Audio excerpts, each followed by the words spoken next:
semuanya, selamat sore, salam kenal. Terima kasih buat teman-teman semua yang sudah join di acara webinar kali ini terkait tentang public speaking. Wah, saya udah gak sabar untuk sama-sama nih kita gali potensi dari teman-teman semua untuk public speaking dan juga presentasi. Nah, sebelumnya perkenalkan dulu, saya Maya Apriliana Pertiwi. Saya sudah bekerja sebagai trainer atau pembicara di sebuah perusahaan swasta ya yang ada di Indonesia kurang lebih 10 tahun. Di sini memberikan tips and trick kepada teman-teman semua terkait gimana sih jadi seorang public speaking dan juga presentasi yang bisa menyampaikan pesan-pesan dengan baik ke peserta ataupun audiens kalian semua. Menjadi seorang public speaking itu penting banget dimana kita bisa tampil selalu percaya diri. Dimanapun kita berada, siapapun audiensnya, kita harus tampil percaya diri. Nah, ternyata menjadi public speaking itu ada aspek-aspek yang harus diperhatikan, ya. Nah, di sini saya mau ngasih tahu aspek apa aja yang harus kita perhatikan sebagai public speaking ketika kita berbicara di depan audiens, ya.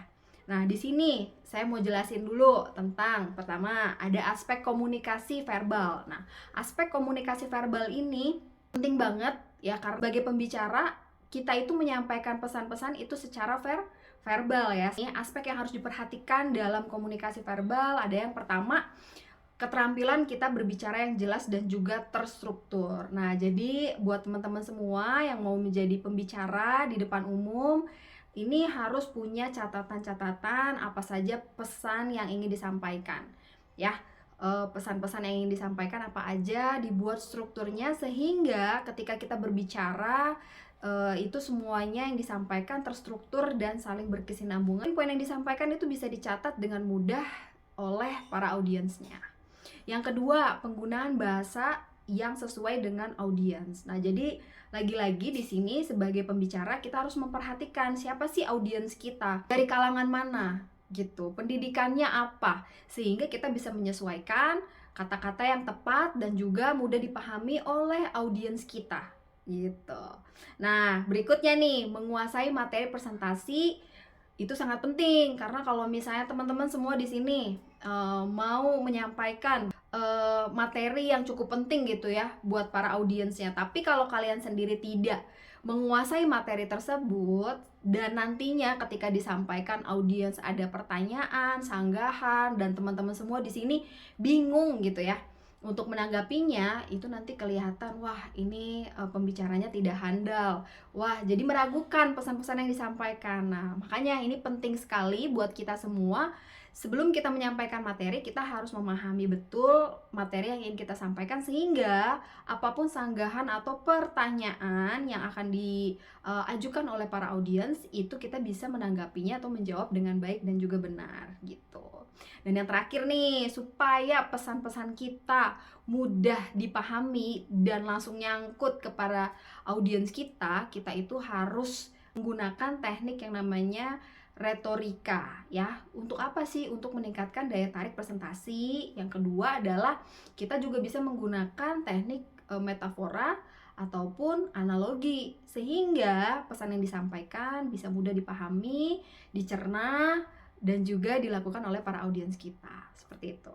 Nah, selain aspek verbal, ini ada aspek non-verbal juga yang harus kita perhatikan. Apa sih? Yang pertama, kontak mata yang baik dengan audiens. Nah, jadi kita harus melakukan kontak mata terhadap seluruh audiens kita. Siapapun audiens kita harus sapa. Sapa itu nggak harus sapa hai satu-satu, tapi cukup melakukan kontak mata ke semua peserta sehingga semua peserta berasa nih hadir dan disapa oleh pembicaranya. Yang kedua, postur tubuh yang percaya diri dan juga terbuka gitu ya. Artinya di sini kita enjoy, relax, tidak terlihat kaku. Kita juga menguasai panggung, lihat berapa besar untuk area pembicara kalian gitu ya. Yang paling penting juga ini adalah ekspresi wajah kalian gitu ya. Jadi ekspresi wajah juga harus sesuai dengan presentasi. Jadi presentasinya happy, penyampaian award, reward ya pastinya harus seneng. Terus kalau misalnya penyampaian duka gitu ya, berarti kita harus tidak boleh ekspresinya senang, tapi lebih berempati seperti itu.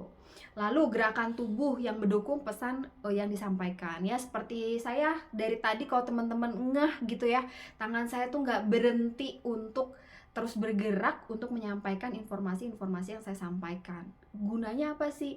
Ini untuk memperkuat penyampaian pesan terhadap teman-teman semua yang ada di sini gitu. Jadi gerakan tangan itu juga penting ya.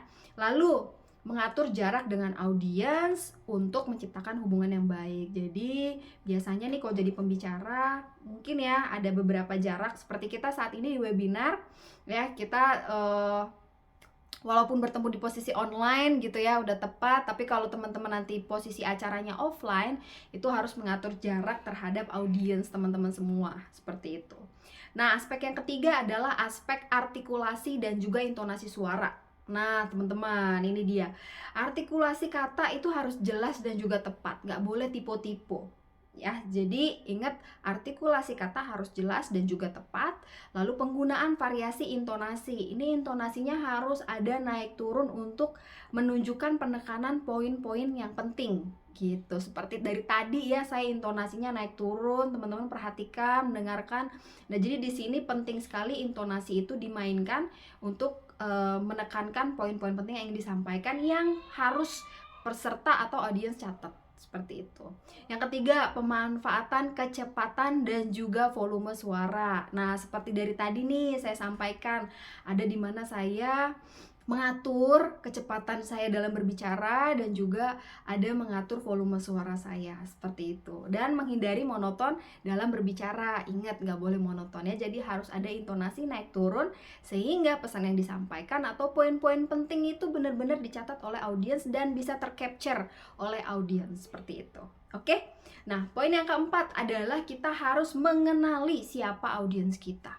Kenapa sih ini penting kita ngenalin audiens kita? Ya sama kayak teman-teman tadi ya, kalau pesertanya nggak tahu siapa pembicaranya, itu juga nggak akan ada percaya. Begitu kita juga nggak tahu audiens kita juga tidak bisa menyesuaikan materi apa yang cocok, penggunaan kata apa yang cocok untuk menyampaikan materi kita terhadap audiens. Sehingga ini penting banget untuk kita mengetahui siapa audiens kita.